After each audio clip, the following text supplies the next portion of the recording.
FIFA World Cup 2026 atau Piala Dunia 2026 ini sudah memasuki babak semifinal ya. Jadi ada top 4 tim yang sejujurnya secara FIFA ranking juga mereka berurutan ya dari 1 sampai 4. Dan di video ini gue akan bahas preview ya di semifinal pertama antara Prancis melawan Spanyol. Ya, dua tim dari Eropa. Yang satu mantan finalis ya, yang mereka 3 kali beruntun ke semifinal di 3 edisi terakhir 2018, 2022 dan juga 2026. Sama Spanyol ya, mantan juara dunia di 2010 dan ini adalah pertama kalinya mereka bisa sejauh ini setelah mereka juara di 2010. Apa aja yang akan gue bahas? Ini dia. Oke, yang pertama ini kita mari bahas Prancis dulu ya. Prancis menuju ke semifinal ini dengan rekor yang cukup mentereng ya. Mereka bisa sapu bersih semua match dengan kemenangan dan menjadi salah satu tim dengan produktivitas tertinggi di Piala Dunia kali ini ya, dengan total 16 gol gitu. Di fase grup mereka tidak ada halangan berarti ya. Di match pertama mereka menang lawan Senegal 3-1. Di match kedua mereka menang lawan Irak 3-0 dan di match terakhir lawan tim yang cukup kuat sebetulnya ya, lawan Norway itu menang 4-1.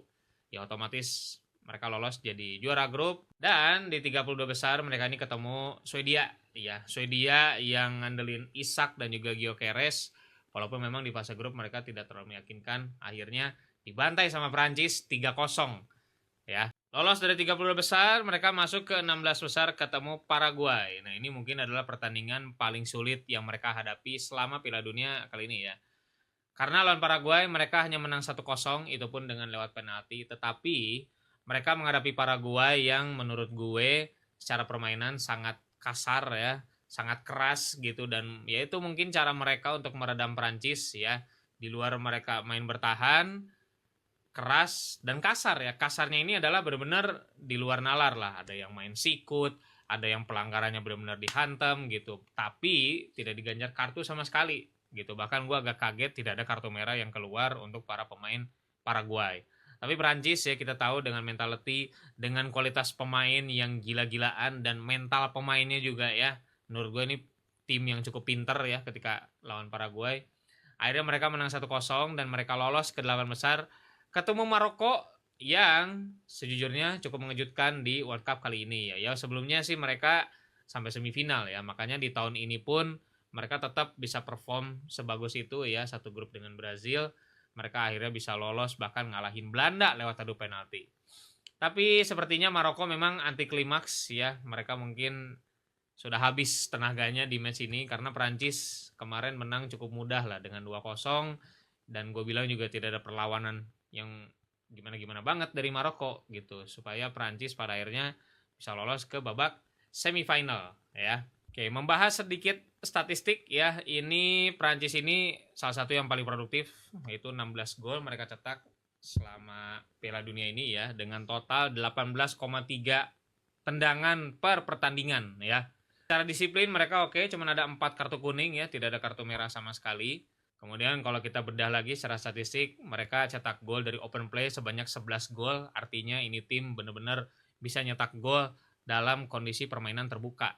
Ya, ada 3 counter attack, 1 set piece dan juga 1 penalti. Gitu. Berarti mereka tidak terlalu mengandalkan bola-bola mati ya, tapi mereka gimana caranya bisa nyetak gol dari open play.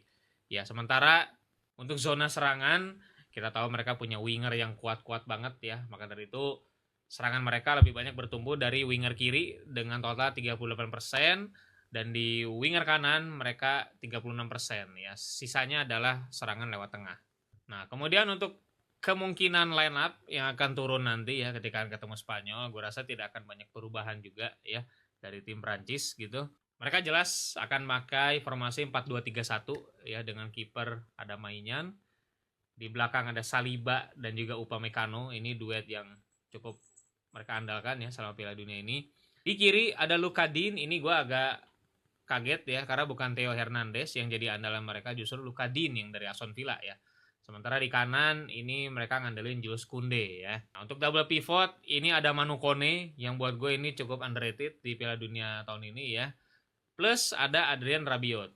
Dan Manu Kone ini adalah alasan kenapa Kante sampai saat ini belum dapat menit bermain di Piala Dunia ya. Karena Manu Kone menurut gue performanya bagus banget. Walaupun kemarin di match lawan Maroko dia ditarik keluar karena ada masalah lutut, tapi sepertinya itu hanya precaution ya. Jadi Deschamps masih bisa berharap dia akan main di semifinal ya. Sementara di 3 depannya lagi ini yang biasa diandalkan adalah Barcola justru ya, bukan Desire Doué. Kemudian Olise yang jadi nomor 10 dan Dembele di kanan. Ya, ini trio ini atau trisula ini adalah yang menopang banget Mbappe gitu ya. Mbappe di depan udah pasti akan jadi andalannya, walaupun kemarin dia sempat ditarik keluar karena ada minor ankle sprain ya, tapi gue rasa ini juga cara menjaga supaya Mbappe tetap fit nanti di semifinal gitu ya. Ya, jadi persiapan terakhir jelas Didier Deschamps masih harus menentukan siapa 11 pemain terbaiknya, dan gue rasa dia nggak akan pusing ya karena tidak ada masalah cedera, tidak ada masalah akumulasi kartu juga sejauh ini ya. Cuman seingat gue Olise ini harus hati-hati karena dia udah kena kartu kuning 1. Kalaupun dia kena, kemungkinan dia akan absen di final. Tapi gue nggak tahu nih apakah final di Piala Dunia ini bisa ada pemutihan atau enggak gitu ya. Sekarang kita bergeser ke tim lawannya, ada Spanyol ya. Yang di Piala Dunia ini di awal cukup diragukan karena match pertama mereka ketemu tim debutan ya, Cape Verde, itu imbang 0-0.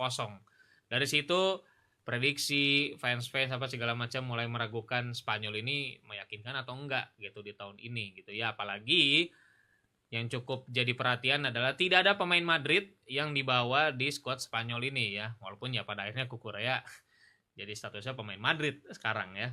Ya pada akhirnya mereka lolos dengan status juara grup ya, setelah di match kedua mereka ngalahin Arab dengan skor 4-0, dan di match terakhir ketemu Uruguay lewat match yang cukup ketat ya, dan sempat ada kartu merah juga, itu menang dengan skor 1-0 gitu. Akhirnya mereka lolos jadi juara grup, dan mereka ketemu Austria ya di babak 32 besar gitu. Austria sejujurnya tidak memberikan perlawanan berarti lah buat si Spanyol ya. Akhirnya mereka juga menang 3-0 di match ini dan lolos ke 16 besar. Di 16 besar ini nih Spanyol ketemu salah satu favorit juara yang mungkin ini banyak didukung juga sama fans-fans dan juga sepak bola dunia gitu ya. Portugal dengan Ronaldo yang dengan iming-iming last dance ya. Ini match cukup ketat menurut gue ya. Walaupun ya orang banyak bilang ini match yang ngantuk, nggak banyak peluang apa segala macam, tapi gue ngelihatnya ini memang match yang lumayan ketat lah ya, untuk satu sama lain tuh bisa nembus pertahanan lawannya gitu ya. Portugal di babak pertama gue bilang main cukup oke ya. Mereka akhirnya bisa keluar dari pressure, mereka bisa main dengan cukup enak ditonton lah bahasanya ya. Tapi setelah itu Portugal balik ke setelan pabriknya, justru Spanyol yang lebih nyaman pegang bola dan segala macam. Gue pikir ini match akan dibawa ke extra time. Ternyata Mikel Merino muncul di menit akhir ya, 90+1, akhirnya memastikan Spanyol lolos ke babak 8 besar, sekaligus memupus harapan para fans untuk lihat Ronaldo dan Messi ada di final Piala Dunia ya. Mereka lolos ke babak 8 besar dan ketemu Belgia ya, yang sebelumnya menghancurkan tuan rumah Amerika Serikat dengan skor 4-1. Ini ketemu Belgia. Belgia yang gue bilang sejujurnya mereka itu di tahun ini nggak terlalu menjanjikan lah, dari skuad, dari permainan juga, tapi somehow mereka bisa lolos sampai ke 8 besar gitu. Tapi Spanyol ya dengan kekuatan mereka gitu, pada akhirnya lagi-lagi Merino yang muncul di menit akhir memanfaatkan blundernya kiper Semi Lemens ya, yang gantiin Courtois di menit 70-an karena cedera. Pada akhirnya Spanyol bisa menang 2-1 dan lolos ke semifinal gitu ya. Ya, kita geser ke statistik. Ini Spanyol total ada 11 gol yang mereka cetak di Piala Dunia kali ini ya, dengan total shot sekitar 18,3 shot per pertandingan. Tapi kekuatan mereka tetap ada di possession football gitu ya, dengan average per pertandingan mereka 66% possession dengan 90% passing accuracy ya. Sama halnya kayak Prancis ya, Spanyol ini cukup mengandalkan gol dari open play, dengan total ada 9 gol mereka dari open play ya, dengan 1 dari set piece plus satunya lagi dari on goal. Ya, untuk sisi serangan kita tahu ya, Spanyol juga sama dengan winger-winger yang lincah, ada Lamine Yamal di kanan dan Alex Baena yang menurut gue ini breakthrough player juga ya di Piala Dunia kali ini. Itu jadi andalan mereka untuk membangun serangan ya. Total 36% dari sisi kanan ya, jelas dari Lamine Yamal, dan 30% dari sisi kiri, sisinya Alex Baena dan juga Cucurella. Kemudian kita ke perakhiran line up ya. Ini Spanyol juga sama ya dengan formasi 4-2-3-1 Di goalkeeper ada Unai Simon, ini tetap jadi andalannya De La Fuente ya. Di belakang, nah ini menarik sebetulnya ya. Duet Aymeric Laporte sama Paul Cubarsí, ini duet yang menurut gue sangat underrated ya. Nggak banyak orang bahas. Cubarsí umur masih 19, diduetin sama Laporte yang udah senior juga. Akhirnya mereka bisa ngeblend jadi satu kesatuan dan sangat solid lah ya Spanyol di Piala Dunia kali ini gitu. Di bek kanan ada Pedro Porro, walaupun awal-awal sempat Marcos Llorente, cuman jujur gue lebih prefer Porro yang mainnya karena lebih agresif. Di kiri Kukurea kita tahu lah agresifnya dia kayak gimana ya. Dan ini juga jadi ujian buat Kukurea, akan ketemu antara Dembele atau Olise yang sering switch position ya, dua pemain ini gitu. Kemudian di tengah ini Pedri dan Rodri ya. Ini dua gelandang yang menurut gue juga sama kayak lini belakang ya, duet senior dan junior. Cuman sayangnya Pedri menurut gue di Piala Dunia kali ini agak underperform ya. Tapi se-underperformnya Pedri, tetap Spanyol ini pertahanan terkuat mereka adalah di possession football gitu ya. Mereka itu sangat susah direbut sama lawannya ya. Mungkin orang akan lihat Spanyol ini tidak meyakinkan apa segala macam gitu. Tapi orang lupa mereka ini memang possession base banget gitu ya. Dan possession base-nya ini beda nih zamannya Luis Enrique yang terkesan stuck muter-muter di tengah doang apa segala macam. Sekarang mereka possession dengan progresif bola ke depan juga karena mereka punya tipikal winger yang agresif di sisi Lamine Yamal dan juga Alex Baena gitu. Sayangnya memang Nico Williams di Piala Dunia kali ini belum bisa perform maksimal karena habis cedera juga ya. Ditopang juga sama Dani Olmo yang di posisi nomor 10. Dani Olmo juga gue agak kaget dia cukup perform lagi ya di Piala Dunia kali ini walaupun ya dia di klub kan nggak terlalu nonjol ya. Nah problemnya Spanyol adalah di posisi striker gitu. Walaupun Oyarzabal udah nyetak 4 gol di Piala Dunia kali ini, tapi tetap menurut gue problemnya adalah di posisi striker ini. Karena seringkali kita lihat Oyarzabal ini terlalu roaming ya. Roaming ini artinya dia kadang-kadang terlalu kemana-mana gitu. Sedangkan ini tidak ditopang sama nomor 10 yang masuk ke dalam gitu. Kalau